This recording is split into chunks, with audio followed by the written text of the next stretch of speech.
So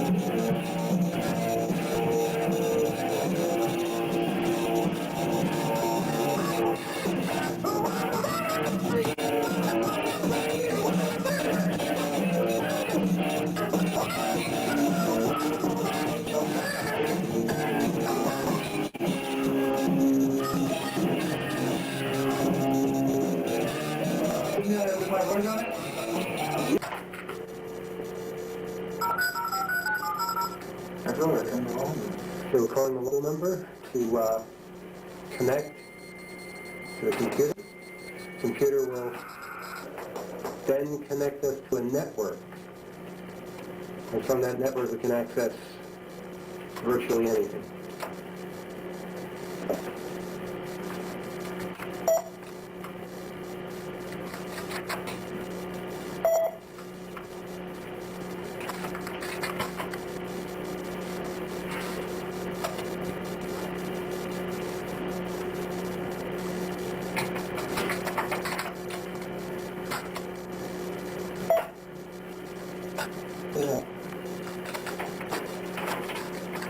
And now we're connecting to an address on a network.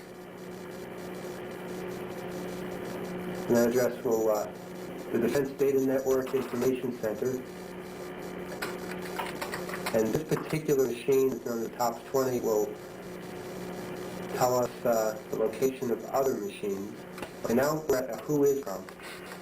Whois will, type there, army.mil.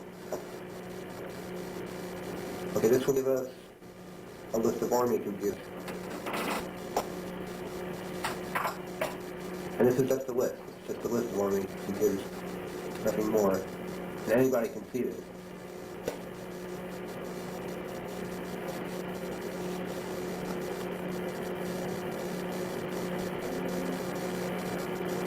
This is what takes like 2 years to install. Big ring.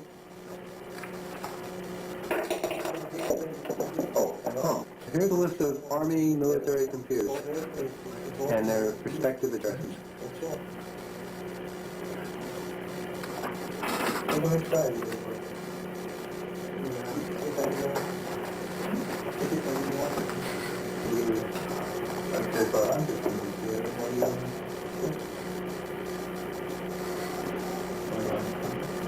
And what we're going to do here, if I understand correctly, oh, there's some in Berlin. We're going to select one at random and target, see if it's possible to get into it.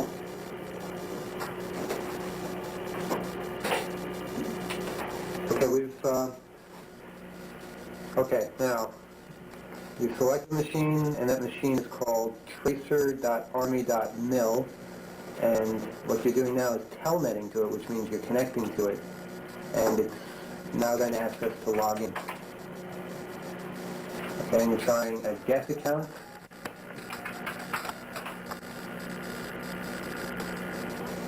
And that did not work.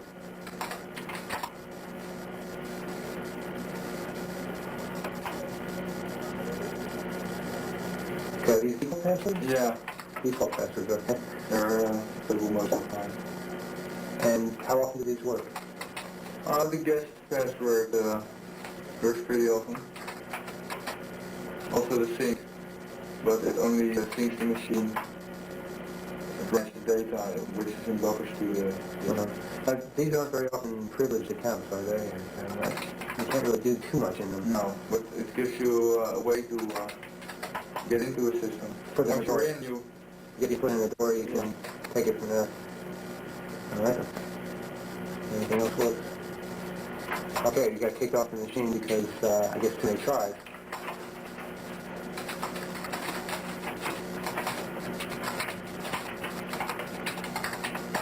Alright, and what we're trying here now? We're trying FTP, which is File Transfer Protocol. Yeah, with the minus and option. Okay, that allows guest logins to copy files.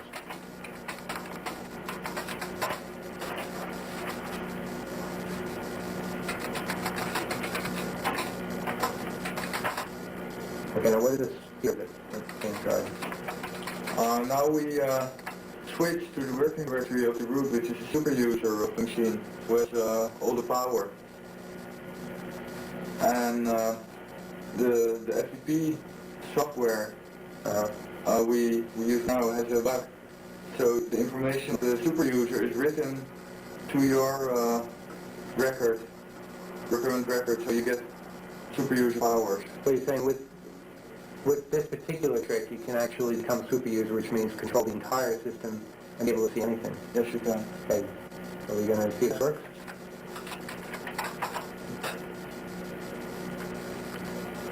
We're in. Now we list all files. And does this mean it works?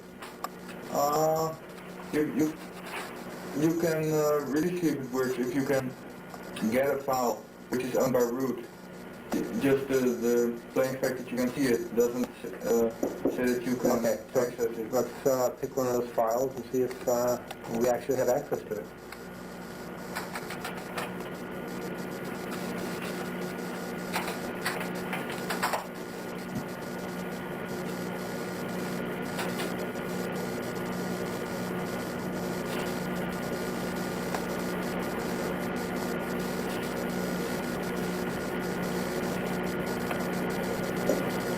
Taken file.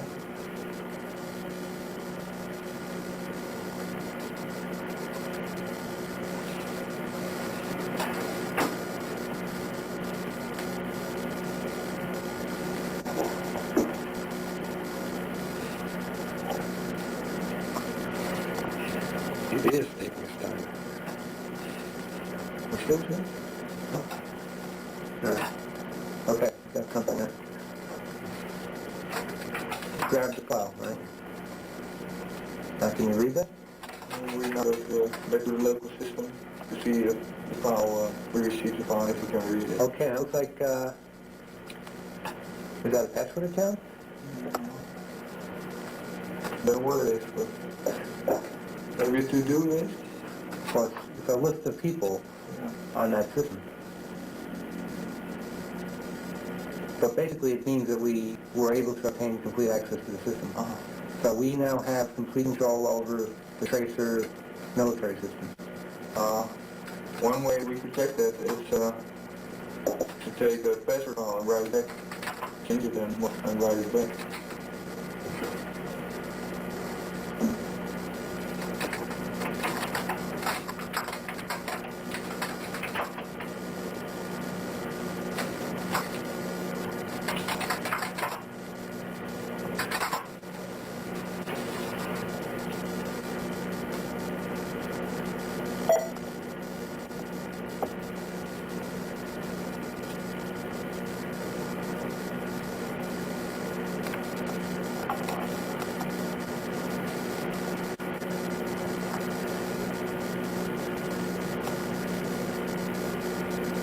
So there isn't a single file in the system that we cannot read.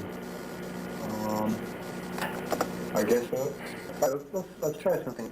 Can we search the entire system, the entire computer for certain keywords? Yeah. Can we do that? Okay. Let's try that. We're going first to do that. No, we're in the file transfer software, which doesn't allow us to execute commands on the machine when we to get files or push files on the machine. Okay, so what do you have to do to get that kind of access? We have to make a bogus entry in the password file, which gives us an account. Basically, you're going to create an account Yeah. to allow access. Okay.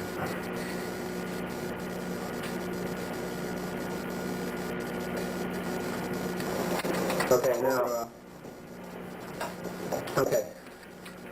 now, in order to get access to this machine, you're editing the password file, and you're going to create a new account, create a person. Yeah. Let's take a look at that for a second. That's what a person's account looks like. Yeah. The first part is login name. That's it. Login name. The second part is it says no login now. It means this user cannot log in normally, but normally there would be an encrypted password there. Can we see one with an encrypted password? Can we see the, if you can print out the entire file or how much of it is on screen? Maybe I can go to the last line. There were no users on the system, so probably not. Okay, there's one, okay. So that user's name is, or username is HG, right? Yeah. And the password is a Jewish thing, XUMH, but that's not the password, that's the encrypted password.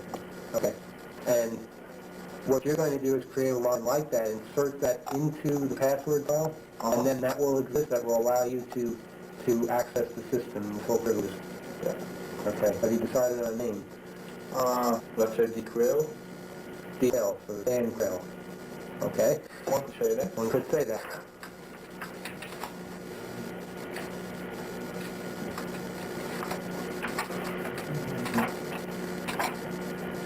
Perception. I give no password now. Well, come on, dude, hit it.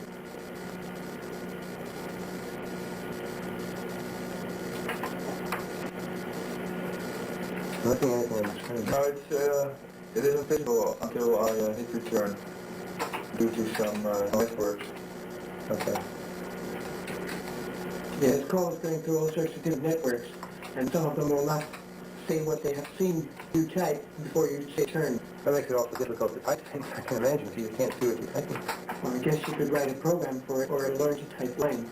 The latter is easier. All right, so we should see that line as soon as he hits return.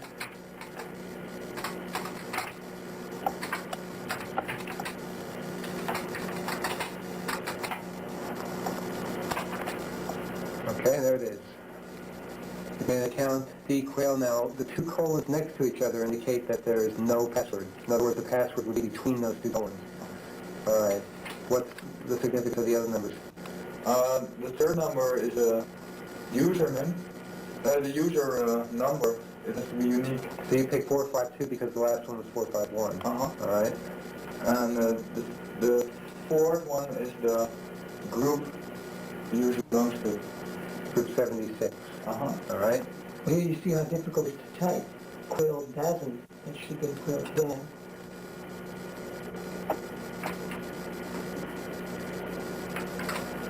And that's other information. There it is. So the system has about 543 users. Okay, now you've edited that on your local system. Yeah. Now, how are you going to insert it into the military system? I'm gonna send it back just like I got it with the file transfer vertical program, FTP. If you want. Oh, it works. Although it's somewhat slow. It's going to let you write over the file. Yeah, I'm root, so I'm Well, I think that you have complete access to do that, so it's not going to... I actually have. All right. That's true, you actually did. You put the password file over the old password file.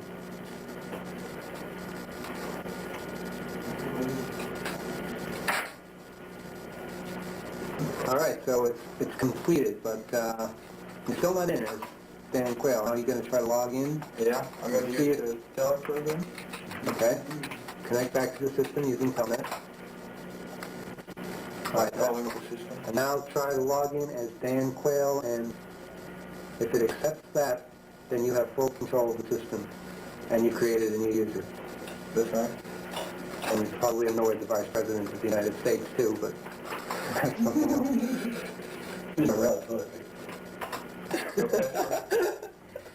Okay, well, you spelled it wrong, that's probably why. Well, that's what I did. Which is Hear it? Hey! Look. Warning! This terminal is not a secure device. Do not process classified information on this thank equipment you. at any time. Unauthorized reproduction of copyrighted software is against the law. The system will only furnish work by authorized personnel. Your automation security POC is Ms.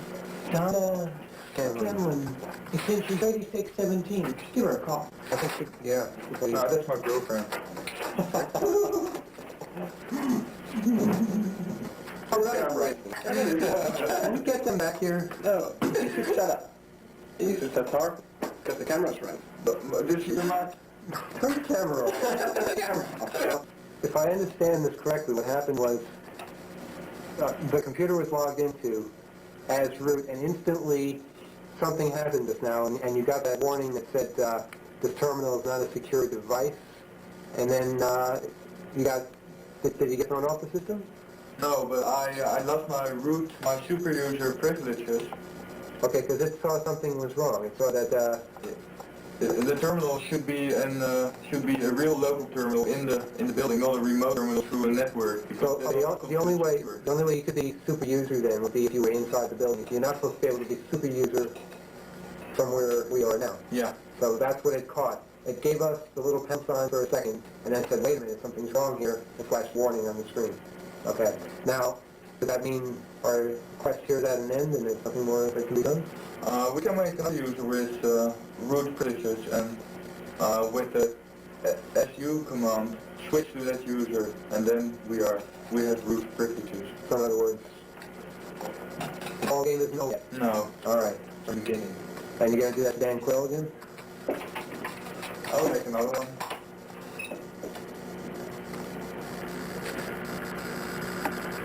Go north. Computer should jump at salute immediately.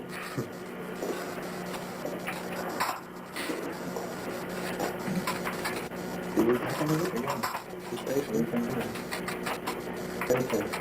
Oh. Huh? Yeah? Yes. No, we make another user and we let him from them through to him. Okay.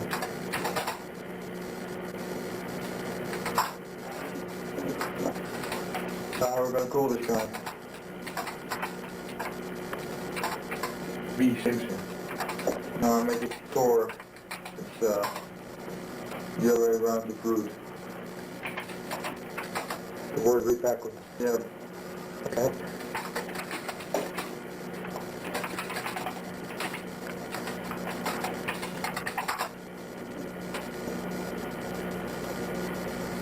So connect again. And put the password file. I just modified back to the tracer system. So what's going to happen now is that he's logging in as one of these users, and then the system will immediately say, hey, you're not supposed to have those privileges. And then he's going to substitute his user identity, it's a feature of this type of computer system, and he's going to substitute his own user identity with that of the other user he made, and then hope the system does not catch that as a violation, because you are already in the system, so the system would not care about what terminal you come from. Now, what's he going to show up as? Which user is he going to show up as? So there's now two users. There's Dan Quayle, and there's Tor, which is the other way around of root. And he's going to log in as one of them. It's pretty trivial which one he uses. And then he's going to switch to the other one. So, hoping that the system is stupid enough, many systems are, to not see the violation there as where it would see it as you came in, because you're not coming in, you're just substituting your user ID. Okay. I hope it works. Well, only one system out of many. And you did get root access at least for a couple of seconds anyway. Mm-hmm. And you do still have access to any file in the system Yeah, through FTP. through FTP, so you're still able to read anything. It's a And question of modify it. and to modify. So what is it really that we can't do yet? Work interactively as root on the machine. Okay. But for all intents and purposes, we do have full control of the system. Yeah.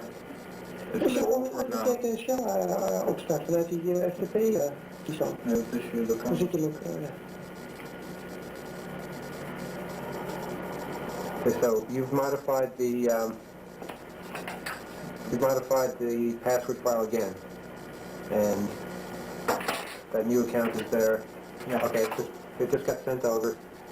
Let's see what happens.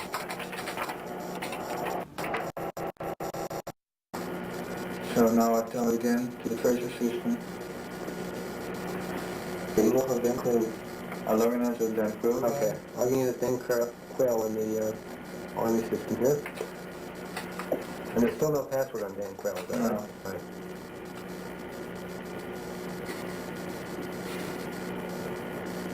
So she get the warning. There it is. Yeah. It's interesting that pound sign looked like the prompt, but it was actually part of the W. Yeah. Okay, now what you're going to do is SU. log in as another user. You did it. I changed my user ID to right now, I'm root. The pound sign indicates that to the dollar sign. So when I start the program ID, it shows my ID, my power, my ID is 0, and it means I'm root. It's also stated. So this military system is completely in Mine. your control.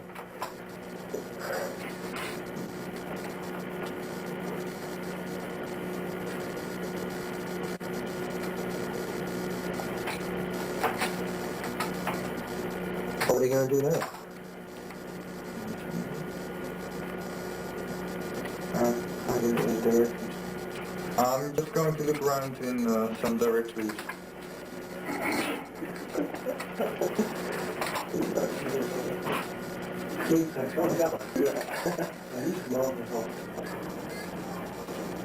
Okay, it's the next day now, and what they have done is downloaded a whole lot of files from this system, and now we can just stop this for a second and see what we have. Okay, we're looking at what looks like mail, military mail. There's a message to Patsy, subject threat condition, something about ThreatCon Alpha, and this is an increased security posture based on the possibility of hostilities in the Persian Gulf. Some sort of a security clearance type of a thing.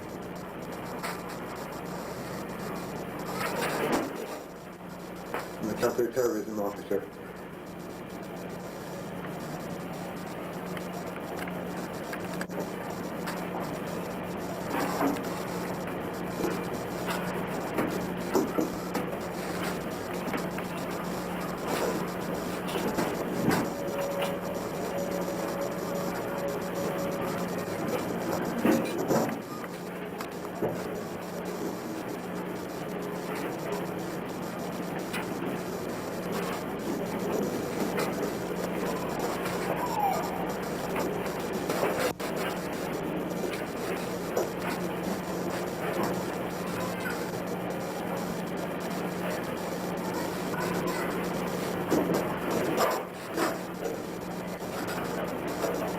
And I imagine this file will go on quite some time.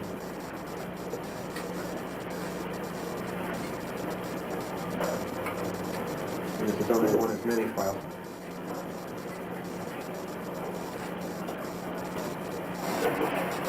Now what we're looking at here is the password file that has also been downloaded from this system,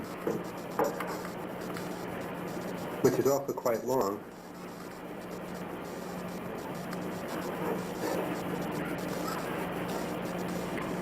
And since I already have controlled the system using the root count, I guess there's no reason to get through the website to see just how vulnerable they are. So I believe we're doing next is running the password checker, or check for password or common formula to arrive at passwords. Because the file is big, there are a lot of users on the system. Okay, this is the password search check password. Went through earlier to see if no, got one, got it. 3. 4.